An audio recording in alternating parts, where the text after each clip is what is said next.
Hello welcome back. तो इस video से मैं क्लास 10 के सिलेबस की भी शुरुआत करूंगा, साथ ही साथ क्लास 11 का भी सिलेबस साथ में चलता रहेगा। तो क्लास 10 कंप्यूटर एप्लीकेशन की अगर मैं बात करूं तो इसमें जो आपका पेपर है वो 100 मार्क्स का थ्योरी का पेपर होगा और 100 मार्क्स का अलग से आपका इंटरनल असेसमेंट होगा। ठीक है, तो पहले हम देखते हैं थ्योरी के पेपर में क्या क्या आएगा। तो थ्योरी के पेपर में आपका जो सबसे पहला है पॉइंट वो है रिवीजन ऑफ क्लास 9 सिलेबस। तो सबसे पहले क्लास 9 के सिलेबस का ही रिवीजन हम करेंगे। तो इसलिए अगर कोई क्लास 9 का स्टूडेंट भी देख रहा है मेरी वीडियो को, तो मैं यहाँ पर पहले क्लास 9 का ही सिलेबस का रिवीजन करवाऊंगा। तो आप भी वीडियो देख सकते हैं, आपका ही सिलेबस का होगा और क्लास 10 के लिए तो वो ज़रूरी है ही, तो आपको तो देखना ही पड़ेगा। तो रिवीजन ऑफ क्लास 9 सिलेबस ये बोला है। अब उसके अंदर आते क्या है, पहला तो introduction to object oriented programming concept कि ऑब्जेक्ट ओरिएंटेड प्रोग्रामिंग कॉन्सेप्ट क्या होते हैं, उनको हम समझेंगे पहले तो यहाँ पर। ठीक है, दूसरा है एलिमेंट्री कॉन्सेप्ट्स ऑफ ऊप and classes. Object oriented programming के एलिमेंट्री कॉन्सेप्ट और क्लासेस से रिलेटेड कॉन्सेप्ट हम पढ़ेंगे। Values and data type, data type और वैल्यू, जो डेटा टाइप हमारे डिफरेंट होते हैं, primitive data type, non primitive, ठीक है, वो सब देखेंगे। तो ये सब हम यहाँ कवर करेंगे। ऑपरेटर्स इन जावा, जावा में किन किन ऑपरेटर्स का यूज़ होता है, ठीक है, उनमें क्या क्या रूल लगते हैं, किस तरीके से प्रेसिडेंस हम पता करते हैं कि कौन सा ऑपरेटर पहले लगेगा, कौन सा बाद में, किसको पहले वो इंपॉर्टेंस देगा जावा, एसोसिएटिविटी रूल, तो ये सब हम यहाँ कवर करेंगे। इनपुट इन जावा, जावा में किस किस तरीके का हमें इनपुट मिल सकता है, ठीक है, तो ये वो सब भी हम देखेंगे। वैसे मैंने इस पर एक वीडियो पहले से बना रखी, मैं आई बटन पे लगा दूंगा, तो तब तक आप देख लेना। उसमें मैंने सब कवर कर रखा कि किस तरीके का आपको इनपुट मिल सकता है और आपको कैसे हैंडल करना पड़ेगा। उसके बाद आएंगे मैथमेटिकल लाइब्रेरी मेथड। ठीक है, तो मैथमेटिकल लाइब्रेरी मेथड, उसमें कुछ मेथड हैं जो हमारे सिलेबस में हैं, तो उनको हम यहाँ पर कवर करेंगे। कंडीशनल कंस्ट्रक्ट, कंडीशनल कंस्ट्रक्ट मतलब जैसे इफ़ एल्स इफ़ एल्स, ठीक है, स्विच केस, तो ये सब हम यहाँ कवर करेंगे। आइटरेटिव कंस्ट्रक्ट, आइटरेटिव जैसे फॉर लूप हो गए, ठीक है, वाइल लूप हो गए, डू वाइल लूप हो गए, वो यहाँ पर हम देखेंगे।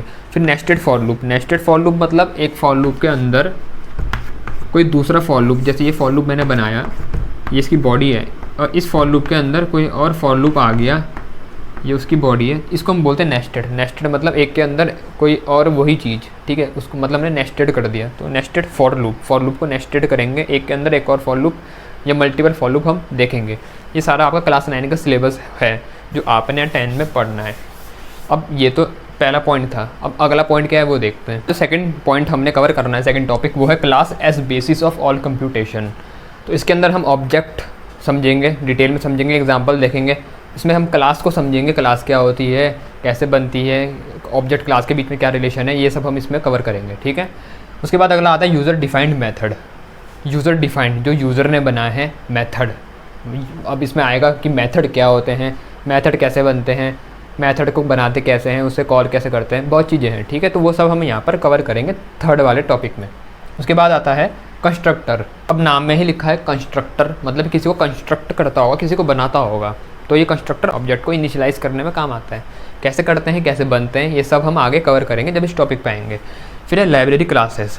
ठीक है, कुछ लाइब्रेरी की क्लासेस हैं जो बिल्ट इन है जावा में, तो वो हमने यहाँ पढ़नी है। वैसे मैंने ये वाला 5th 6th 7th और 8th जो चैप्टर हैं ये मैंने पहले से बना रखे हैं, ठीक है, और सिलेबस सेम है, तो आप उसको चाहो तो अभी से पढ़ना शुरू कर लो। तो लाइब्रेरी क्लासेस है जो ये जावा की कुछ पहले से बनी हुई क्लासेस हैं, वो हमने यहाँ पर सारी पढ़नी है। उनके कुछ मेथड पढ़ेंगे, कैसे उनमें कुछ मेथड का यूज़ हम करते हैं, क्या उनका यूज़ है, क्या फ़ायदा है, वो सब यहाँ देखेंगे। फिर इनकैप्सुलेशन, तो यहाँ पर हम देखेंगे किस तरीके से एक क्लास एक कैप्सूल की तरह काम करती है, कैसे उसके अंदर मेम्बर मेथड और मेम्बर वेरिएबल पैक होकर के रहते हैं, कैसे वो सिक्योरिटी प्रोवाइड करती है, वो सब यहाँ इस चैप्टर में है।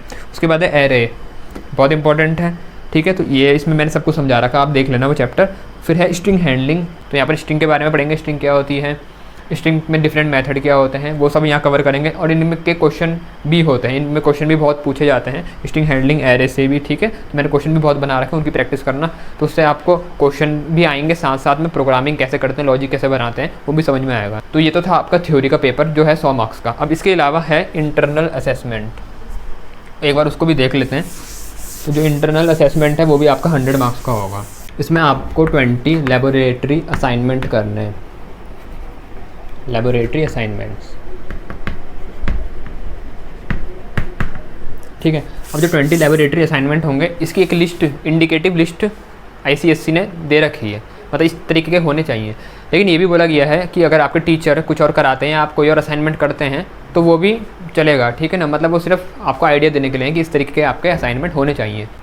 तो जो आपके मार्क्स होंगे, तो ICSE ने 4 क्राइटेरिया सजेस्ट करें, ठीक है, बोला नहीं है कि ऐसे ही करना, सजेस्ट करें। तो ज़रूरी नहीं है टीचर उसको फॉलो करें या ना करें, पर जो एक बार सजेस्ट करें उनको देख लेते हैं। तो बोला है जो आपके मार्क्स होंगे वो इन पर डिपेंड करेंगे। पहला तो क्लास डिज़ाइन कि कैसा क्लास का डिज़ाइन करा है, ठीक है। दूसरा coding and documentation, coding and documentation. तीसरा है वेरिएबल डिस्क्रिप्शन, तो वेरिएबल डिस्क्रिप्शन टिक्का टेबल बनाना मत भूलना, वेरिएबल डिस्क्रिप्शन। और फाइनल है एग्जीक्यूशन और आउटपुट, एग्जीक्यूशन और आउटपुट। लेकिन ये ICSE ने सजेस्ट करें, ठीक है, बोला नहीं है कि ऐसे ही करना। तो आपका टीचर फॉलो कर भी सकता है, नहीं भी कर सकता, ठीक है। तो उन पर डिपेंड करता है। वैसे हैं कि क्लास का डिज़ाइन, तो क्या क्लास का डिज़ाइन सही है या नहीं है, प्रॉपर वे में क्लास को डिज़ाइन करा है नहीं करा है, तो उस पर भी डिपेंड करेंगे। कोडिंग एंड डॉक्यूमेंटेशन, क्या आपने सही तरीके से कोडिंग करी है, क्या आपकी कोडिंग प्रॉपर है, क्या लॉजिक आपने सही लगाया है, ठीक है। तो उस पर भी मार्क्स आपके डिपेंड करेंगे। वेरिएबल डिस्क्रिप्शन, टेबल बनाया नहीं बनाया, वेरिएबल डिस्क्रिप्शन का प्रॉपर वे में कराया नहीं कराया, तो उस पर भी मार्क्स डिपेंड करेंगे। एग्जीक्यूशन और आउटपुट, मतलब जो पॉसिबल इनपुट देंगे तो उसके लिए क्या आपका प्रोग्राम सही आउटपुट शो करता है नहीं करता, तो उस पर भी आपके मार्क्स डिपेंड करेंगे। तो ये 4 क्राइटेरिया सजेस्ट करें ICSE ने, लेकिन फाइनल जो डिसीजन होगी वो आपके टीचर की होगी। अब जो मार्क्स डिपेंड करते हैं वो देखो 100 मार्क्स का है, तो एक इंटरनल एग्जामिनर होगा आपका, इंटरनल, और एक एक्सटर्नल होगा। तो जो इंटरनल और एक्सटर्नल एग्जामिनर है, तो 50 मार्क्स तो इंटरनल एग्जामिनर के हाथ में और 50 मार्क्स एक्सटर्नल एग्जामिनर के हाथ में हैं। अब एक बात सुनो, जो यहाँ पर एक्सटर्नल एग्जामिनर है ना, तो वो आप ही के स्कूल का, कंप्यूटर का, किसी और क्लास का टीचर हो सकता है। मतलब आप जैसे क्लास 10 में पढ़ रहे हो, तो जो एक्सटर्नल एग्जामिनर है वो क्या पता क्लास 8 का कंप्यूटर का टीचर हो, ठीक है। तो मतलब आप ही का स्कूल का कोई दूसरा कंप्यूटर का टीचर आपके लिए एक्सटर्नल एग्जामिनर की तरह काम कर सकता है वहाँ पर। तो मतलब कुल मिला के ऐसा कह सकते हो कि 100 मार्क्स हैं पूरे के पूरे इंटरनल ही हो गए एक तरीके से, ठीक है। तो तभी ये इंटरनल असेसमेंट है, मतलब यहाँ पर पूरा स्कूल के अंदर ही हो रहा है, ठीक है ना। स्कूल का ही कोई दूसरा टीचर दूसरी क्लास को पढ़ाने वाला आपके लिए एक्सटर्नल एग्जामिनर बन करके आ सकता है, ठीक। तो यहाँ तक मेरे ख्याल से समझ में आ चुका होगा कि क्या आपका इंटरनल असेसमेंट होगा, क्या आपका थ्योरी का पेपर होगा।